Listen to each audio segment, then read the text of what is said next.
Good day everyone. So welcome to another lecture video po pagdating sa ating CIE 112 or Fundamentals of Surveying. So today we will start our P3 period with new topics po from module 15 onwards.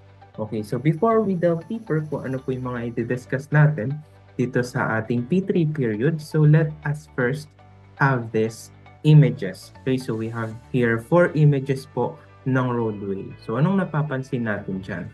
So, something in common sa kanilang apat, So, we have here a certain curve. Okay? Likuan po, Kung mapapansin nyo, may likuan sa ating kalsada na pinapakita dito sa ating pictures. Okay? So, ano kaya yung purpose ng curves na yan o yung likuan, So, pag tayo nagta-travel, o nasa biyahe tayo, nasa sasakyan tayo, of course, dire-diretso lang yung kalsada. Halimbawa, dumadaan tayo dyan. And then, well, imagine wala po itong curve na to. Paano kung diretso yan, tapos biglang liko dito? So, ano ang tendency nun? So, tendency nun is hindi tayo komportable pagliko ng sasakyan natin. So, ipasok natin sa curves, yung likuan na to, yung smooth na daan na yan.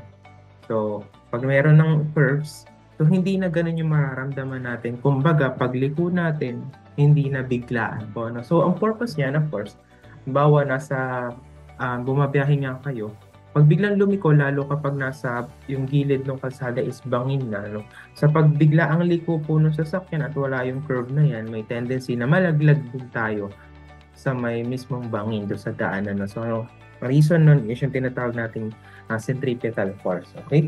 So, na-discuss naman na yun sa may physics. Hindi ko na i-discuss dito. So, yun yung purpose ni curve para hindi biglaan yung liko po natin. So, parang somehow common sense lang, di naman po yun. Okay, so we have here the curves or yung horizontal curves. Yun yung pino-point out ng pictures natin kanina.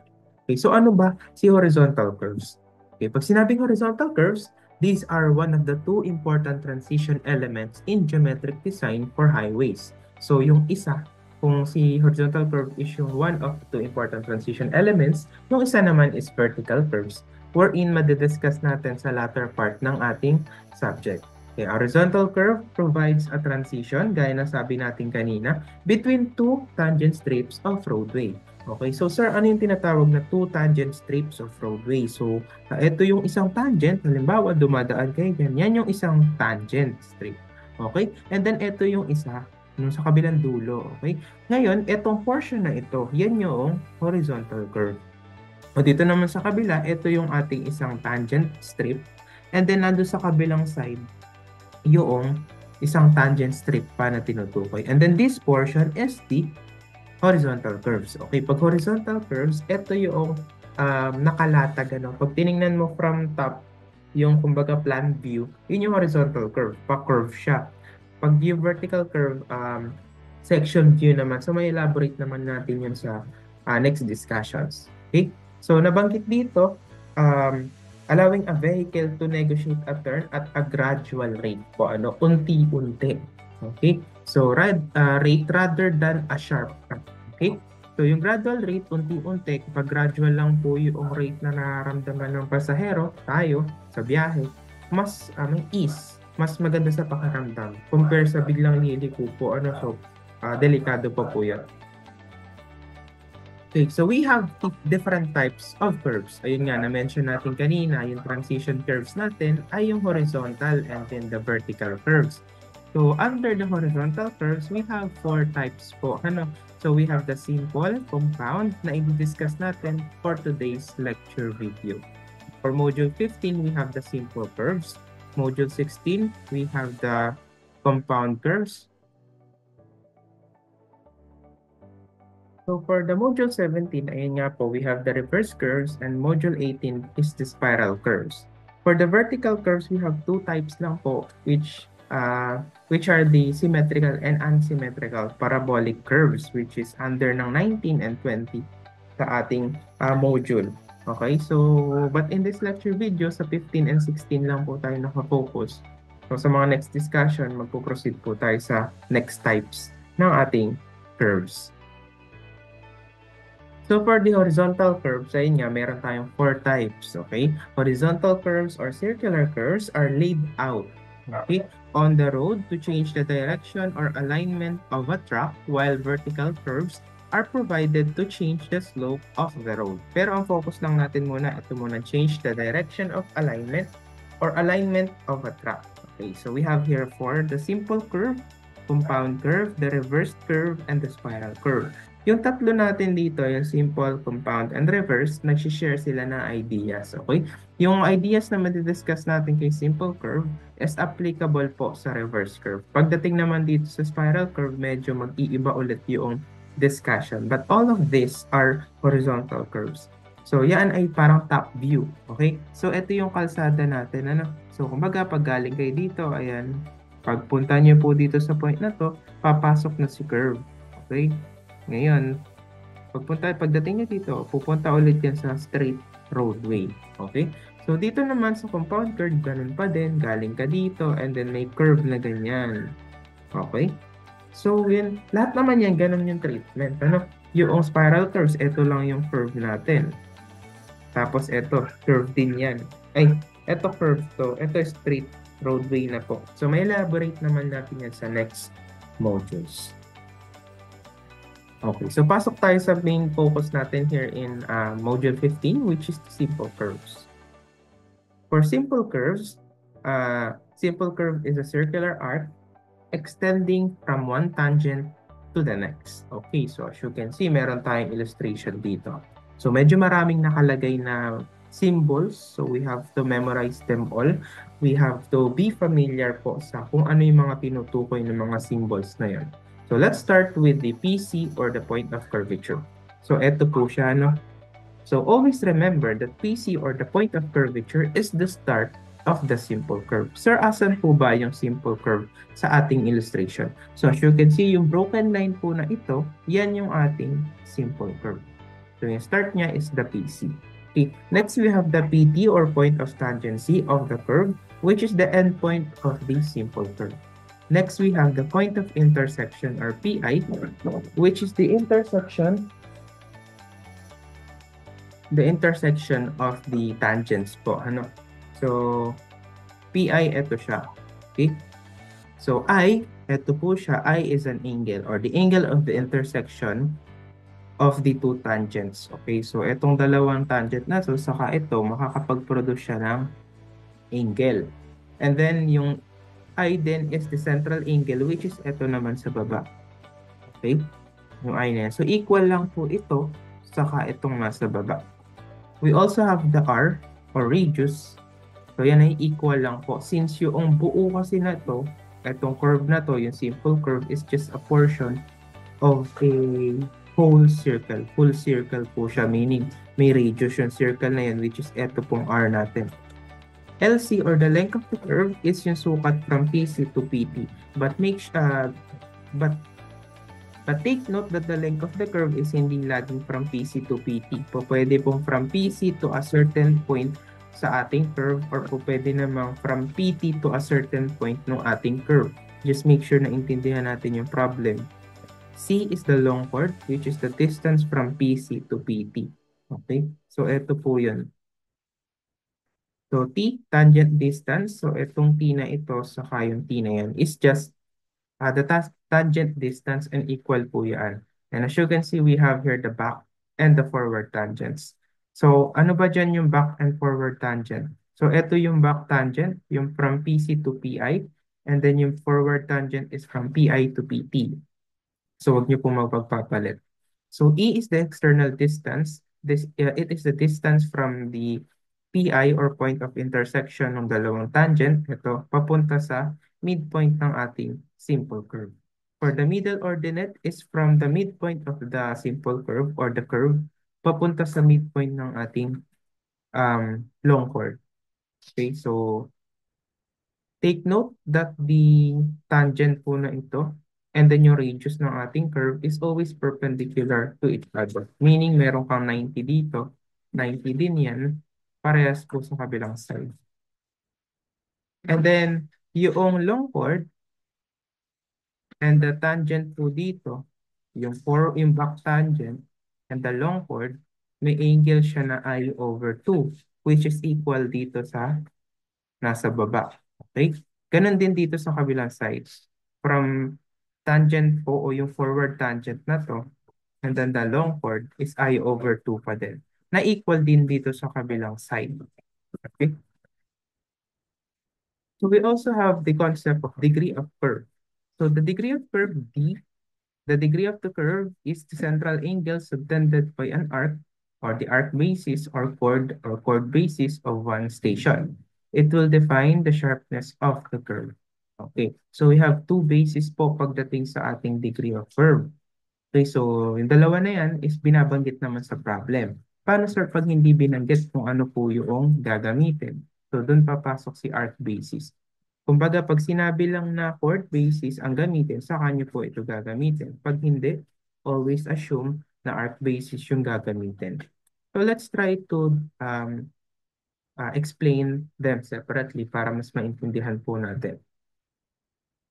For the arc basis ng ating degree of curve D, so in arc definition, the degree of curve is the central angle subtended by one station of circular arc. This definition is used in highways. So as you can see, meron tayong isang buong circle dyan. So gaya na sabi natin kanina, a simple curve is just a portion po ng isang buong circle. Okay? So assume that we have a curve. Ito mula dito, papunta dito. So one station na yan. So ito yung magiging arc natin. Okay, yung simple curve. And then we have the degree of curve na angle. Okay? And then we have the radius r. So here we have two systems, namely the SI system or the metric system. And then we have the English system. Okay? Pag sa SI system, kada station natin, every one station we have 20 meter. Pagdating naman sa English system, we have the 100 feet per station. Okay? So sir, paano po ba yan ginagamit? So itong dalawa na to is just from ratio and proportion. So paano ba tayo nag-arrive sa ganitong ratio and proportion? So itong 20 na nakikita natin is the distance or the length of the curve per station. Okay, so ito yon yung 20. So yung 20, in-over natin sa degree of curve o yung parang angle. Okay, so ng curve na yon. So ito yung 20 over yung angle na D. Okay, itong kabilang portion naman ng equation, 2 pi r. Yung 2 pi r is yung buong circle. Okay? Yung circumference ng buong circle over 360 degrees since yung isang buong ikot ng ating circle is 360 degrees. Yun po ay para sa SI system. Okay, sir, paano ba malalaman if SI system yung gagamitin? So if the given o yung mismong problem is naka-meters, naka-kilometers, centimeters, yan po, doon po yung metric or SI system. So pag hindi naman naka-ganon, naka-feet, naka-miles, naka inches, naka-yard, dun papasok si English system. So for the English system, ganun pa rin naman. So per station natin, 100 feet, gaya ng sabi natin kanina, over yung D natin. Ano?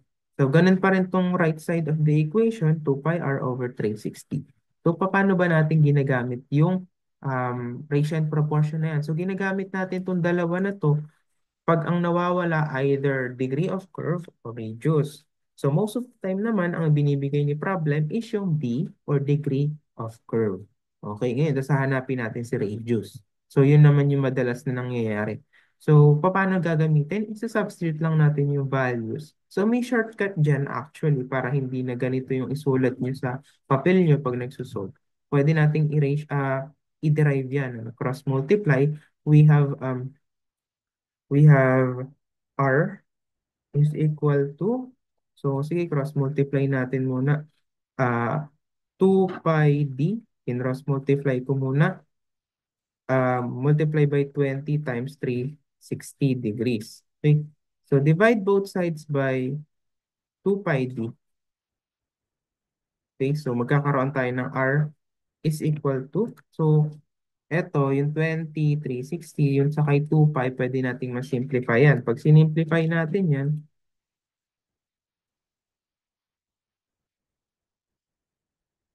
so magkakaroon tayo ng 1145.91559 over yung degree of curve natin. Or pwede naman yan, acceptable pa rin to, 1145.916 over. D. So, sir, ano yung gagamitin namin? Ito po ba? Or etong dinerive natin? So, po pwede namang etong dinerive na lang natin, acceptable pa rin. And yan din yung ginagamit ko. Mas mabilis kasi. Ang mahalaga, alam nyo kung saan galing. Yung formula na R is equal to 1145.916 over D. Kailan yan gagamitin? Pag given po yung D. Sir, paano pag hindi given yung D, pero yung R given? O, baliktarin mo lang, magiging D is equal to 1145.916 over R. Okay, so ganun pa rin naman yung formula natin. Doon pa rin galing sa ating uh, ratio and proportion. But what if English system yung pinapahanap sa atin, ay pinapagamit sa atin? So ganun pa rin. So R is equal to, kumbaga parang mapapalitan lang itong 20 natin. Magiging 100 lang yan times 360 degrees over 2 pi d. Okay? So kung ganyan pala, we have 100 times 360 over 2 pi. So yan ay magiging 5729.97795 sa calci po. So pwede natin sabihin 578 na lang over d. So ganun din kapag ang nawawala is yung degree of curve, yan pa rin yung formula natin, parang cross multiply lang po. So over R. Okay, so I hope nasundan po natin yung arc basis. So now we have the chord basis. So almost the same naman din ang approach yan pagdating sa arc basis. But the difference is, kanina sa arc basis is yung mismong arc yung kinonsider natin. But this time, since chord basis yung tawag sa kanya, chord naman yung gagamitin natin na distance per station. So chord definition is used in railway design. The degree of curve is the central angle subtended by one station length of the chord. So ito yung ating initial point ng ating curve, saka ito yung isa. Ngayon, meron tayong radius. Ito, saka yan. And then, itong portion na to is D. Ang ginawa natin, hinati po natin. So, here in chord basis, ang distance po ng chord natin per station is 20 meters. But since hinati natin yan, magkakaroon ka ng 10 meters dito, saka 10 meters din sa kabila. So, consider natin itong triangle na to. Ayan. So, ihiwalay ko lang po. So, we have here a triangle or a right triangle. Ayan. So, yung 10, ito yun. Yung hypotenuse natin na R. And then, we have D over 2. Okay. So, for SI system, ayan, yung 10 kasi na yan, yan yung half station. And then, 50 na lang siya. Kanina, 100 yan. Dahil half station po yung ginagamit nating analysis. So ito, ang gagamitin natin dito is trigo function na, hindi na ratio and proportion. Okay? So we have here a right triangle using sine um, function. We have sine d over 2. Yung opposite side natin is 10 over r na hypotenuse. Kaya nag-arrive tayo sa formula na to or sa may equation na to. For English system, magiging 50 lang siya. Yung 10 dito. So same pa rin naman po siya. So, paano natin yan kinukuha o ginagamit? So, derive lang din, cross multiply. So, we have R is equal to 10 over sine D over 2. So, kapag naman D yung nawawala, pwede kayo mag-shift solve, okay lang. Basta alam nyo kung paano nag-arrive sa formula na to. Ganun pa rin sa may English system. Pag R yung nawawala, cross multiply lang 50 over sine D over 2. So here, ito ulit yung ating illustration ng simple curve. Okay? So, andito ulit yung ating mga symbols. Okay? So, as much as possible, ma-familiarize natin and mas maganda nga kung makabisada natin yung mga symbol natin dito sa illustration. So, let's proceed to discussing kung ano ba yung mga formulas na gagamitin natin dito. So, here, in simple curves na magagamit nyo pa rin naman sa compound curves and then reverse curves, yung mga formulas. So mahalaga na alam nyo kung saan galing, paano siya na-derive, paano nag-arrive sa mga formulas na yun. Kaya sa kabisaduhin nyo lang basta. So we have here a triangle. Ano? Kung nakikita nyo from PC, papunta dito sa ating PI, papunta dito sa ating O. Okay? So yung triangle na yan. So ihiwalay ko siya. So we have here, ayan yung tangent, tas ito yung pababa. And then ito yung radius natin. T, ito yung radius, tapos ito ay naka 90 degrees. Itong portion na to is yung radius, di ba? Ito yung radius natin papunta sa O, pero may pasobra na E. So therefore, yan ay radius plus E. Okay. And itong portion na to is I over 2. Okay. So kuha tayo ng formulas dyan. So sabihin natin we have tangent I over 2. So, pwede natin gamitan yan ng trigo function na tangent since yan ay right triangle. So, pwede ding sine, pwede ding cosine. Depende sa hinahanap natin. Okay. So, ngayon, tangent I over 2. So, yung opposite natin is yung tangent line sa taas, over yung ating adjacent side na radius R. Okay? So, pag ang pinapahanap sa atin is yung cross multiply lang, we have T is equal to R tangent I over 2. So, yan yung isa nating formula. But what if R naman yung pinapahanap sa atin? So galing din dito sa ating tangent function, cross multiply lang ulit. We have R is equal to yung tangent na T sa taas over tangent I over 2. So, yan yung pangalawang formula. Okay. So, paano naman sir pag ang pinapahanap is E? O, try natin kung anong function yung pwede natin gamitin. Napapasok tong portion na to since dyan lang yung may E. So, try natin gamitin yung sine function. Pwede naman. Kaya lang, pag nag-sine function kayo, ang magiging unknown natin, tingnan natin. So, sine I over 2. Ang papasok na unknown, di ba? Opposite yung T over R plus E na hypotenuse. Madami. Pero para mas madali, gamitin na lang natin is cosine. So sir, bakit cosine? So para ma-minimize natin yung unknowns dun sa ating equation. So we have cosine I over 2 is equal to R over R plus E. Kanina kasi apat yung unknown natin, di ba? So yung I din unknown, pero most of the time given yan. Pero madaming variables, kaya pinalitan natin yung function. So settle tayo dito sa cosine function. We have cosine I over 2 is equal to R over R plus E. So derive natin, palabasin natin si E. Cross multiply.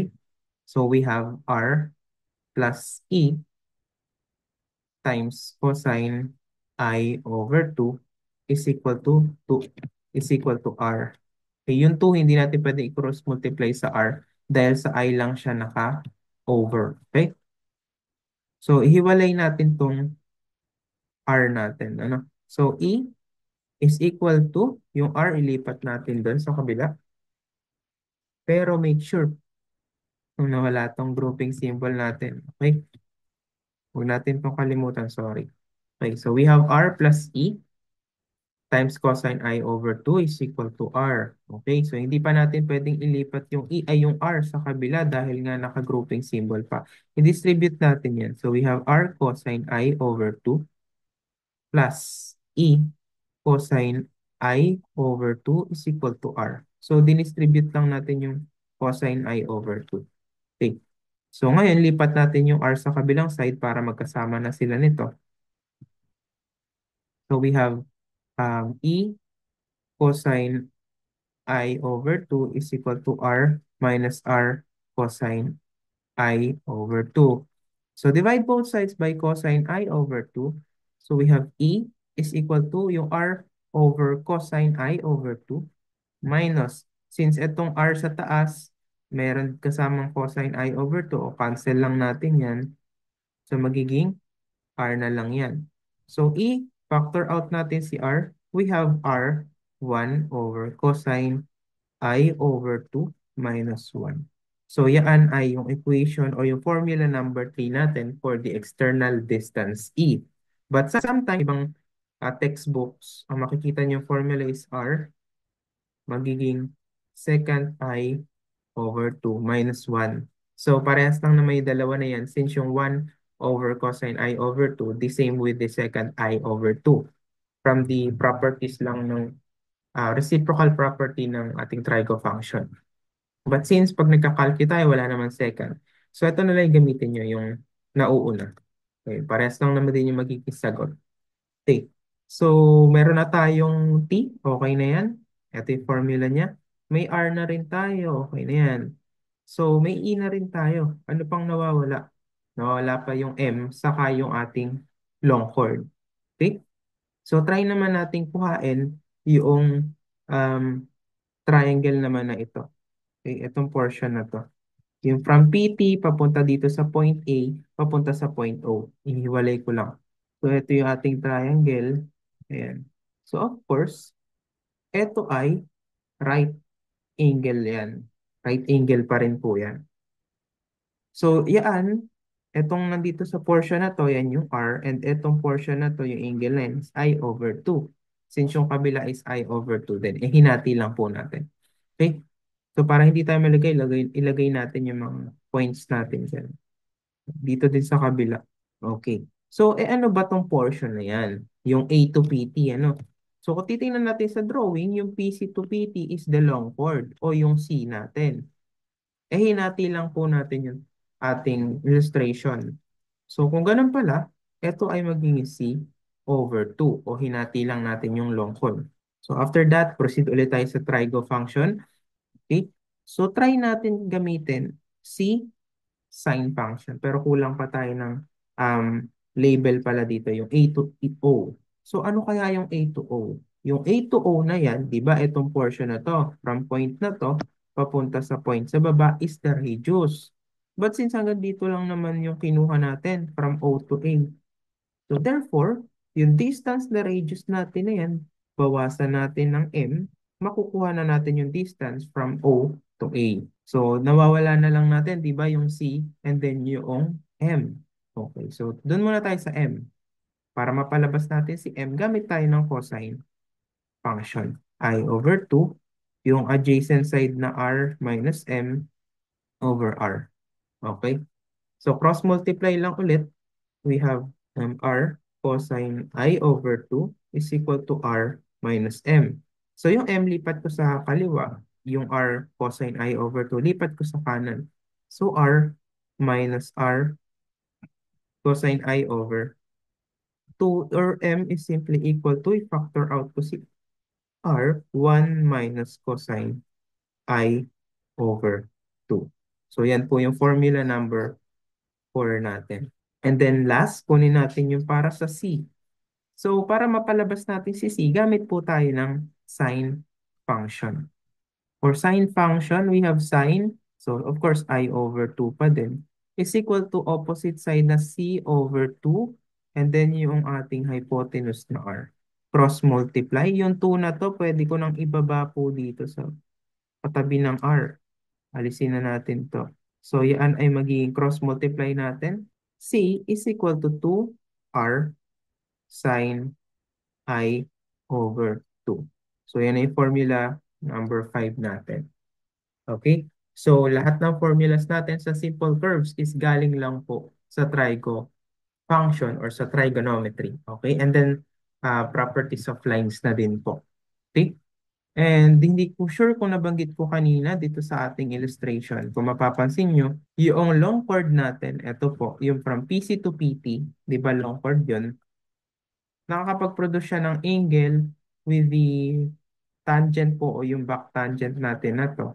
Ano ka, ito yung long chord natin. Nakakapag-produce siya ng angle I over 2, which is equal po dito.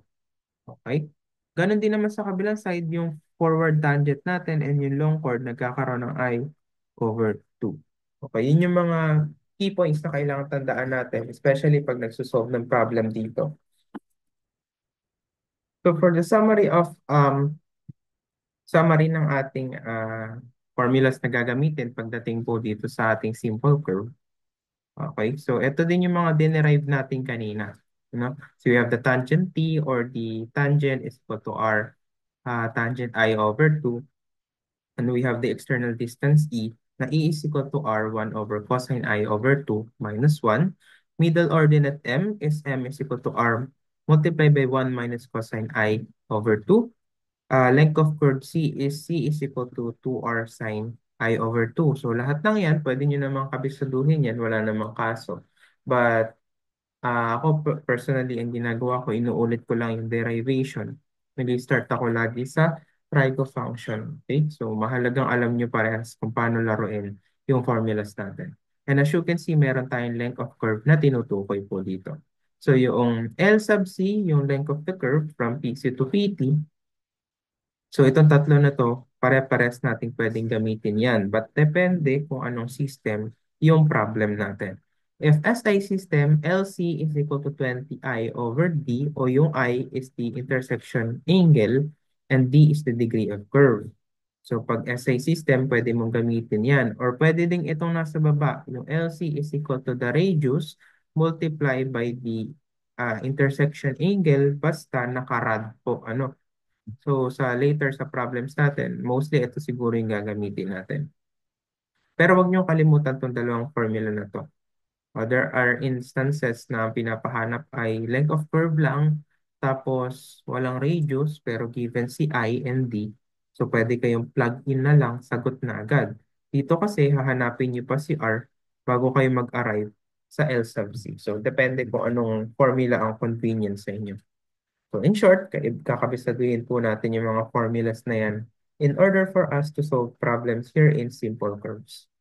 So para mas maintindihan natin, let's proceed sa discussion ng ating examples pagdating sa simple curves.